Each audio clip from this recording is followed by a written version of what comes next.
Hi friends అందరూ ఎలా ఉన్నారు? ఇవాళ వీడియోలోని పోస్టల్ జీడీఎస్ సంబంధించి మనకి ఫస్ట్ మెరిట్ లిస్ట్ రిలీజ్ చేశారు కదండీ! అయితే మనకి ఏపీలోని, తెలంగాణలోని ఫస్ట్ మెరిట్ లిస్ట్ సంబంధించి కట్ ఆఫ్ ఎంత ఉంది అని చెప్పేసి తెలుసుకోబోతున్నాం అనమాట. అలాగే దాంతో పాటే మనకి సెకండ్ మెరిట్ లిస్ట్ అనేది ఎప్పుడొస్తుంది? అలాగే మనం చూసుకున్నట్లయితే ఎవ్వరు ఊహించని విధంగా 37%కే ఒక స్టేట్‌లో అయితే మనకి జాబ్స్ అయితే వచ్చాయన్నమాట. సో, అయితే మీకు అది లైవ్ ప్రూఫ్ చూపించబోతున్నాను. మనకి ఎక్కడ 37%కి, 39%కి, 45%కి ఉద్యోగాలైతే దొరికాయని చెప్పేసి చెప్పబోతున్నానన్నమాట. అది లాస్ట్ వచ్చేసరికి లాస్ట్‌లో చూడడానికి ట్రై చేయండి. ఎందుకంటే నెక్స్ట్ మనకి రాబోయే షెడ్యూల్ ఏదైతే ఉందో జులై షెడ్యూల్ ఏదైతే ఉందో, సో, మనకి జులై షెడ్యూల్‌లో మీరు ఖచ్చితంగా అక్కడ ఆ డివిజన్‌కి అప్లై చేసుకున్నట్లయితే మీకు కూడా 37% ఉన్నట్లయితే ఖచ్చితంగా జాబ్ అయితే వస్తుంది. సో, అది కూడా మీకు క్లారిటీగా లైవ్ ప్రూఫ్ చూపిస్తాను. సో, ఎక్కడ మనకి 37% అది కూడా ఓబీసీకి అయితే వచ్చిందండి. సో, ఎస్టీ, ఎస్టీకి అయితే ఇంకా జస్ట్ 35%కి జాబ్ అయితే వచ్చే అవకాశం అయితే ఉంటుంది. సో, చూసుకున్నట్లయితే మనం ఇప్పుడు మొత్తం కంప్లీట్ డీటెయిల్స్‌లోకైతే వెళ్లి చూద్దాము. సో, ముందుగా చూసుకున్నట్లయితే మనకి ఏపీ ఇంకా టీఎస్‌కి సంబంధించి కట్ ఆఫ్ అనేది ఏ విధంగా ఉంది ప్రెజెంట్ అది చూద్దామన్నమాట. సో, అయితే కట్ ఆఫ్‌కి చెప్పే ముందు మీకు కొన్ని బుక్స్ అయితే చెప్పాలి. సో, చాలా మందికేంటంటే పోస్టల్ జీడీఎస్ సంబంధించి సెలెక్ట్ అయితే అవుతున్నారు. అయితే వాళ్ళు జాబ్ కూడా ఏదో వెళ్ళిపోతున్నారండి. సో, అలా వెళ్ళిపోయిన తర్వాత మనకేంటంటే ఈ యొక్క ఉద్యోగాలు పోస్టల్ ఉద్యోగాలనేంటంటే ఎగ్జామ్ పెట్టి సెలక్షన్ చేసే ప్రొసీజర్‌లకైతే వెళ్ళొచ్చు. అలాగే దాంతో పాటు ఇన్ కేస్ మీకు జాబ్ వచ్చినా సరే మీరు పై స్థాయి అంటే డిపార్ట్‌మెంటల్ ఎగ్జామ్స్ అంటే లోపల జరిగే డిపార్ట్‌మెంటల్ ఎగ్జామ్స్‌లో కూడా మీరు మంచి మార్క్స్ తెచ్చుకొని వెంటనే అంటే అప్పటికప్పుడే జరుగుతున్న ప్రతి 6 మంత్స్‌కి, 1 ఇయర్‌కి ఎగ్జామ్స్ జరుగుతాయి కదా! సో, దాన్ని బేస్ చేసుకొని మీకు మంచి ఉద్యోగం అంటే మీ ఉద్యోగం అనేది పెరగాలనుకున్నట్లయితే మీకు కొన్ని బుక్స్ సజెస్ట్ చేస్తున్నాను. సో, ఆ బుక్స్ కూడా మీరు చూడండి ఒకసారి స్క్రీన్ మీద. సో, ఈ బుక్స్ మీరు గాని ఇప్పుడే ఆర్డర్ చేసి బై చేసినట్లయితే సో, మీరు ప్రిపేర్ అయినట్లయితే మీకు జాబ్ వచ్చినా సరే ఖచ్చితంగా మీకు మంచి పొజిషన్‌కైతే వెళ్తారు. సో, జాబ్ వచ్చిన బీపీఎం తర నుంచి సో, మీరు పెద్ద పొజిషన్‌కైతే వెళ్తారనమాట. అలాగే దాంతో పాటు ఇన్ కేస్ మనకి పోస్టల్ జీడీఎస్ సంబంధించి ఎగ్జామినేషన్ ప్యాటర్న్ పెట్టినా సరే ఈ యొక్క బుక్స్ అనేవి మీకు రికమెండ్ అయితే అవుతాయన్నమాట. సో, వీటిటి నుంచి మనకి మాక్సిమం క్వెషన్స్ అయితే వస్తాయి. సో, అందుకే అందరూ కూడాను ఒక బుక్స్‌ని అయితే కొనుక్కోండి. సో, ఎవరికైతే జీడీఎస్ జాబ్ మీద ఇంట్రెస్ట్ ఉందో, సో, ఇప్పుడు కాకపోయినా ఏదో ఒక నోటిఫికేషన్‌లో వాళ్ళకి జాబ్ వస్తుంది అని చెప్పేసి ఇంట్రెస్ట్ ఉన్నట్లయితే ఖచ్చితంగా దానికి అప్లై చేసుకోండి. ఎందుకంటే మనం చెప్తాము. సో, మీ పర్సెంటేజ్ ఎంతైనా కానివ్వండి 40%, 50%, 60% సో, ఎంత పర్సెంటేజ్ ఉన్నా సరే మీకు జాబ్ వచ్చే విధంగా కొంచెం టిప్స్, ట్రిక్స్ లాంటివైతే మనం చెప్పడం జరుగుతుంది. సో, చూద్దాం ఒకసారి ఫస్ట్‌గా మనం ఏపీలోని కట్ ఆఫ్ చెక్ చేద్దామండి. సో, మీరు కూడా ఈ యొక్క ఫస్ట్ మెరిట్ లిస్ట్‌ని చెక్ చేసుకోవచ్చు. సో, మీరు ఇంకెవరైనా చెక్ చేసుకోకపోతే వెంటనే చెక్ చేసుకోండి. సో, సింపుల్‌గా పోస్టల్ జీడీఎస్ సంబంధించిన అఫీషియల్ వెబ్‌సైట్‌కి రండి. మరి ఇలా వచ్చిన తర్వాత చూసుకున్నట్లయితే ఇక్కడ కిందకి స్క్రోల్ డౌన్ చూసినట్లయితే ఇక్కడ చూస్తున్నారు కదా! జీడీఎస్ ఆన్‌లైన్ ఎంగేజ్‌మెంట్ షెడ్యూల్ 1 అని చెప్పేసి తెచ్చారు జనవరికి సంబంధించి. ఇక్కడ క్లిక్ అయితే చేయండి. క్లిక్ చేస్తే మీకు ఇక్కడ మొత్తం స్టేట్స్ చూపిస్తుంది. మీకు ఏ స్టేట్‌లో మీరు అప్లై చేసుకున్నారో ఆ స్టేట్ మీద క్లిక్ అయితే చేయండి. ఫర్ ఎగ్జాంపుల్ మనం ఏపీకి టీఎస్ చూస్తున్నాం కాబట్టి సో, ఫస్ట్ మనం ఏపీ మీద క్లిక్ అయితే చేస్తున్నాను. ఇక్కడ లిస్ట్ ఆఫ్ అప్లికేషన్స్ ఉంది కదా! దాని మీద క్లిక్ అయితే చేయండి. క్లిక్ చేస్తే మీకు పీడీఎఫ్ అయితే ఓపెన్ అయితే అవుతుంది. మరి అక్కడ చూస్తున్నారు కదా! మనకి ఏదైతే జీడీఎస్ షెడ్యూల్‌కి సంబంధించి ఫస్ట్ లిస్ట్ అంటే అయితే ఇక్కడ మనకి ఏదైతే మనకి ఎక్కడ టైం చూసుకున్నట్లయితే సో, ఇది మనకి అది కాదు. సో, ఇది చూసుకున్నట్లయితే ఇక్కడ మనకి కట్ ఆఫ్ చెక్ చేసుకోండి. మీరు యూఆర్ గానివ్వండి, ఈడబ్ల్యూఎస్ గానివ్వండి, ఓఎస్‌బీసీ గానివ్వండి, అందరికీ కూడా maximum PWD person with disabled candidates కూడా 95% గాని తగ్గలేదు. ఇక నార్మల్ కేటగిరీ అయితే ఇంకా 100 ఇక చెప్పాల్సిన అవసరమే లేదు. చూసారు కదా! ఇక్కడ మొత్తం ఇంకా మీరు చెప్పాలంటే మనకి ఇక్కడ ఏపీ, తెలంగాణలో మీరు అప్లై చేసుకున్నట్లయితే చాలా వేస్ట్ ఆఫ్ టైమ్ అన్నమాట.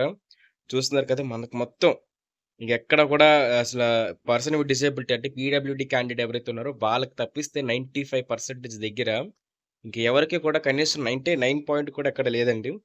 సో, ఇక్కడ చూస్తున్నారు కదా! 99 పాయింట్ కూడా ఎక్కడ మనకి కనిపించట్లేదు. ఒక్క దగ్గర కనిపించింది. So, person with disability. చూస్తున్నారు కదా! పర్సన్ విత్ డిసేబిలిటీ వాళ్ళకి 95 వరకైతే వెళ్ళింది తప్పిస్తే మనకి ఓబీసీ ఎవరైతే ఉన్నారో సో, వాళ్ళెవ్వరికీ కూడా 99 పాయింట్ అయితే రాలేదు. అందరికి కూడా 100 ఔట్ ఆఫ్ 100 అన్నమాట. అంటే 600కి 600 మార్క్స్ అయితే వచ్చాయి. అదే విధంగా మనకి 600కి 594 కన్నా ఎక్కువ మార్కులు వచ్చిన వాళ్ళనమాట వీళ్ళంతాను. సో, వాళ్ళకి మాత్రమే జాబ్స్ అయితే వచ్చాయి. అందులో 600 జాబ్ వచ్చినా కూడా కొంతమందికి జాబ్ అయితే రాలేదు. సో, అది మనకి నిజం చెప్పాలంటే అంత టఫ్ కాంపిటీషన్ అయితే ఉంది. సో, అసలు మనకి ఏంటి కరోనా బ్యాచ్ వాళ్ళకి ఇంకా వస్తాయా అనుకున్నట్టు పరిస్థితి అయితే అయిపోయిందనమాట. సో, మిగతా ఎవరైతే చదువుకొని రాసి ప్రిపేర్ అయ్యి మంచి మార్కులు తెచ్చుకొని 10 బై 10 తెచ్చుకున్నారు. లేకపోతే 9.8, 9.7, 9.9 సో, ఇలాగ ఎవరైనా తెచ్చుకున్నారో సో, వాళ్ళెవ్వరికీ కూడా జాబ్స్ అయితే రావడం లేదు. ఓన్లీ ఎవరైతే కరోనా టైమ్‌లో కూడా హైయెస్ట్ మార్క్స్‌తో పాస్ అయ్యారో సో, వాళ్ళకే జాబ్స్ అయితే వస్తాయన్నమాట. మన ఏపీలో పరిస్థితి చూసుకున్నట్లయితే. సో, మరి తెలంగాణకు కూడా మనకి సిట్యుయేషన్ అయితే సేమ్ అలాగే ఉందండి. అయితే ఏపీలో ఉన్నవాళ్ళు కూడా మనకేంటంటే తెలంగాణలో పెట్టుకోవడం వల్ల తెలంగాణలో మాక్సిమం కొన్ని సీట్లేంటంటే చాలా వరకు సీట్స్ అనేవి ఏపీ వాళ్ళకే వచ్చాయని చెప్పేసి కూడా ఒక వార్త అయితే వచ్చింది. సో, అది మాక్సిమం నిజమే. సో, అలాగే ఇది చూసుకున్నట్లయితే మనం ఇక్కడ చూసుకుంటే ఇక్కడ కూడా తెలంగాణలో కూడా మనం చూసుకున్నట్లయితే 90 ఎప్పుడు కూడా మనకి 91%, 92% ఆ విధంగా జాబ్ అయితే వచ్చేది. బట్ ఇప్పుడు చూసుకున్నట్లయితే మనకి ఇక్కడ ఏదైతే 99% తగ్గిస్తే ఇంకెక్కడ కూడా 98కి కూడా దిగలేదండి. నిజం చెప్పాలంటే ఇది చాలా బాధ అని చెప్పాలి. సో, ఎస్సీ, ఎస్టీ వాళ్ళకి కూడా 99%కే వచ్చి ఆగిపోయింది. యూఆర్ కూడా. సో, మొత్తం ఈడబ్ల్యూఎస్‌కి, ఏడబ్ల్యూఎస్‌కి 99% ఇంకా 99%, 99.5 దాటాలి. సో, ఎక్కడో 98 వచ్చింది. సో, అక్కడ 90 గతంలో చూసుకున్నట్లయితే మనకి 91-95 అయితే కట్ ఆఫ్ అయితే ఉండేది. సో, మనకి పర్సెంటేజెస్ తెలంగాణకు సంబంధించి చూసుకున్నట్లయితే. బట్ ఇప్పుడేంటంటే ఏకంగా 98, 99కి అయితే ఎళ్ళిపోయింది. ఏపీకి అయితే ఏకంగా 100కి అయితే ఉంది. సో, ఇది మనకి కంప్లీట్ అనాలిసిస్ అన్నమాట. సో, మీరు ఏ కేటగరీ అయినా సరే చూసుకోండి. సో, మనకి జాబ్ రావాలంటే మాత్రం ఇక 95 అబోవ్‌కైతే ఎళ్ళిపోయింది. ఇంకా 96కి అబోవ్ ఎళ్ళిపోయింది. 98, 99, 97 ఇంకా అంతకన్నా తగ్గట్లేదు మనకి జీడీఎస్ సంబంధించి చూసుకున్నట్లయితే. సో, మాక్సిమం అన్నీ కూడా కరోనా బ్యాచ్ వాళ్ళకే మనకైతే వెళ్తున్నాయి. సో, ఇది నేను చెప్పకూడదు గానీ, ఇది రియల్ ట్రూత్. మీరు హార్ష్ రియాలిటీ చూసుకున్నట్లయితే మీకు ఎంత పర్సెంటేజ్ ఎంత చదివి, ఎంత ఏజ్ ఉన్నా సరే మీకు అవన్నీ కూడా పట్టించుకోవట్లేదు. సో, ఇది మనకి ఏపీకి సంబంధించి, తెలంగాణకు సంబంధించి కట్ ఆఫ్ అనాలిసిస్ అనమాట. దాంతో పాటు మనకి ఇప్పుడు సెకండ్ మెరిట్ లిస్ట్ ఎప్పుడు రిలీజ్ చేస్తారో చూద్దాం ఒకసారి. సెకండ్ మెరిట్ లిస్ట్ మనకి ఏప్రిల్ మనకి 4థ్ వరకు, 7థ్ వరకు టైం అయితే ఇచ్చారు కాబట్టి, సో, ఇంకొక ఎక్స్‌ట్రా 1 వీక్ కూడా టైం అయితే ఇస్తారనమాట. సో, మాక్సిమం అన్నీ కంప్లీట్ చేసుకోవడానికి ప్రాసెస్. సో, అలా మనకి సెకండ్ మెరిట్ లిస్ట్ రావడానికి టైం చూసుకున్నట్లయితే, సెకండ్ ఏదైతే మనకి ఏప్రిల్ 10 నుంచి ఏప్రిల్ 20 వరకు కూడా మనకి ఎప్పుడైనా సరే మనకి సెకండ్ మెరిట్ లిస్ట్ అయితే వెబ్‌సైట్‌లో అప్డేట్ చేయవచ్చు. సో, వెబ్‌సైట్‌లో అప్డేట్ చేసిన వెంటనే మన యూట్యూబ్ ఛానెల్‌లో వీడియో అయితే ఉంటుంది. సో, అందరికీ కూడా నేను యూజ్‌ఫుల్ అయితే అవుతుంది. సో, వెబ్‌సైట్‌లో అప్డేట్ చేసిన వెంటనే మన యూట్యూబ్ ఛానెల్‌లో వీడియో అయితే పెట్టడం జరుగుతుందనమాట. సో, మీకు కూడా మన టెలిగ్రామ్ ఇంకా వాట్సాప్ ఛానెల్ డైరెక్ట్ పీడీఎఫ్‌ని డౌన్‌లోడ్ చేసుకొని పెట్టడం జరుగుతుంది. సో, మీరు టెన్షన్ పడకండి. మనకి ఎప్పుడైనా సరే ఏప్రిల్ 10 నుంచి ఏప్రిల్ 20 లోపు ఎప్పుడైనా సరే వచ్చే అవకాశం అయితే ఉందనమాట. అలాగే దీంతో పాటు మీకు చెప్పాం కదా! లాస్ట్‌లోనే కట్ ఆఫ్ అని 37%కి వచ్చిందని చెప్పేసి. సో, చూసుకున్నట్లయితే ఇక్కడ మనకి ఇక్కడే మీరు లైవ్ ప్రూఫ్ చూపిస్తున్నాను. జీడే షెడ్యూల్ మీద క్లిక్ అయితే చేయండి. క్లిక్ చేసిన తర్వాత ఇక్కడ నార్త్ ఈస్ట్ మీద క్లిక్ అయితే చేయండి. North east. సో, ఇక్కడ నార్త్ ఈస్ట్ మీద క్లిక్ అయితే చేసి ఓపెన్ చేయండి ఒకసారి నార్త్ ఈస్ట్ డివిజన్‌కి సంబంధించి లింక్ అయితే. సో, ఇక్కడ చూస్తున్నారు కదా! మనకి నార్త్ ఈస్ట్‌కి సంబంధించిన డీటెయిల్స్ అయితే ఈ విధంగా అయితే ఉన్నాయండి. చూసుకున్నట్లయితే ఇక్కడ నార్త్ ఈస్ట్ డివిజన్‌లో మనకి కట్ ఆఫ్ చూసుకోండి. కిందకెళ్ళిపోండి బాగాన. కిందకి గాని వెళ్ళిపోయినట్లయితే చూస్తున్నారు ఇక్కడ 99, 98 అయితే ఉంది. సో, కిందకి కొంచెం పైకెళ్ళండి. లైక్ అంటే మనకి నార్త్ ఈస్ట్‌కి సంబంధించి లిస్ట్ అన్నమాట. చూస్తున్నారు కదా! నార్త్ ఈస్ట్ సర్కిల్ అని చెప్పేసి అయితే ఇచ్చారు. సో, ఈ లిస్ట్ చూసుకున్నట్లయితే మనకి 37కి కూడా వచ్చిందండి. సో, మీకు చూపిస్తాను లైవ్ ప్రూఫ్ అనేది. 37 చూసుకోండి. So, okay. 37% సో, ఇక్కడ చూస్తున్నారు కదా! ఇక్కడ 37% కూడా అయితే వచ్చింది. మేఘాలయ డివిజన్ అండి అది. సో, మనకి నార్త్ ఈస్ట్‌లో మేఘాలయ డివిజన్‌లో ఇక్కడ మీరు కూడా డౌన్లోడ్ చేసుకోవచ్చు. మావ్‌పాట్ అనే ఒక ప్లేస్‌లో అయితే మీకు ఓబీసీ వాళ్ళకి కూడా 37%కి అయితే వచ్చింది. సో, అలా చెక్ చేసుకోండి మొత్తం ఏ డివిజన్‌కి సంబంధించి డీటెయిల్స్. సో, చూసుకున్నట్లయితే మనకిక్కడ ఓకే. సో, 88 వాళ్ళకొచ్చింది. 92, 90, 86 ఓకే. ఇక్కడ చూసినట్లయితే ఎస్సీ వాళ్ళకైతే 61% కూడా అయితే వచ్చింది. ఎస్సీలో ఉన్న వాళ్ళకి ఎవరైతే ఉన్నారో. సో, అలాగే ఇంకా పైన చూసుకోండి 3 కూడా అయితే వచ్చింది. సో, చూస్తున్నారు కదా! ఇక్కడ 53% కూడా జాబ్ అయితే వచ్చింది. 57 కూడా అయితే జాబ్ అయితే వచ్చింది.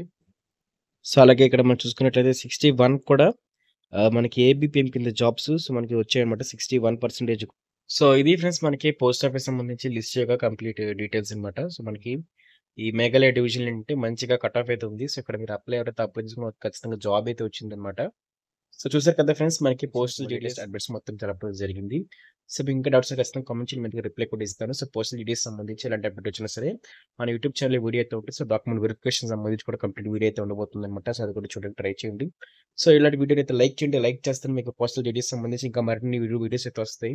సో, మీరు ఇన్ కేస్ మరి జులైలో కూడా మీరు మేఘాలయ డివిజన్ పెట్టుకున్నట్టయితే మంచిగా అయితే కట్ ఆఫ్ అయితే ఉంటుంది కాబట్టి మీకు జాబ్ వచ్చే అవకాశాలు కూడా ఎక్కువైతే ఉంటాయి. సో, ఇప్పటి నుంచి మీరు పోస్టల్ జీడీఎస్ సంబంధించి ఎగ్జామినేషన్స్ పెట్టే అవకాశం కూడా అయితే ఉంటుంది కాబట్టి, ఇన్ కేస్ మీకు జాబ్ వచ్చినా సరే ఖచ్చితంగా మీరు సెలెక్ట్ అయిన తర్వాత ఇంటర్వ్యూ ఎగ్జామ్స్ రాసి, డిపార్ట్మెంటల్ ఎగ్జామ్స్ రాసి, మీ యొక్క సాలరీ, మీ యొక్క పోస్ట్‌ని పెంచుకోవాలనుకుంటారు కాబట్టి, సో, ఇప్పటి నుంచి ఆ బుక్స్ ప్రిపరేషన్‌లో స్టార్ట్ చేయండి. సో, అలాగే మనకి జులైలో ఎవరికైతే వెయిట్ చేస్తున్నారో, సో, వాళ్ళకి కూడా మన యూట్యూబ్ ఛానెల్ వీడియో అయితే ఉంటుంది. సో, సెకండ్ మెరిట్ లిస్ట్ నుంచి మనకి అప్రాక్సిమేట్‌గా సిక్స్త్ మెరిట్ లిస్ట్ వరకు కూడా మనకి వచ్చే జూన్, జులై వరకు కూడా అంటే ఈ జూన్, జులై వరకు కూడా మనకి లిస్ట్ అనేవి వస్తూనే ఉంటాయి. సో, ఏ లిస్ట్ వచ్చినా సరే మన టెలిగ్రామ్ ఛానల్ అయితే పోస్ట్ చేయడం జరుగుతుందనమాట పీడీఎఫ్ అనేది. సో, సబ్స్క్రైబ్ చేసుకోండి. సో, అలాగే మన యూట్యూబ్ ఛానల్ కూడా కంప్లీట్ వీడియో అయితే ఉండబోతుంది. సో, సబ్స్క్రైబ్ చేసుకొని బెల్ నోటిఫికేషన్ మాత్రం ఆన్‌లో పెట్టుకోండి. Thank you friends. బై.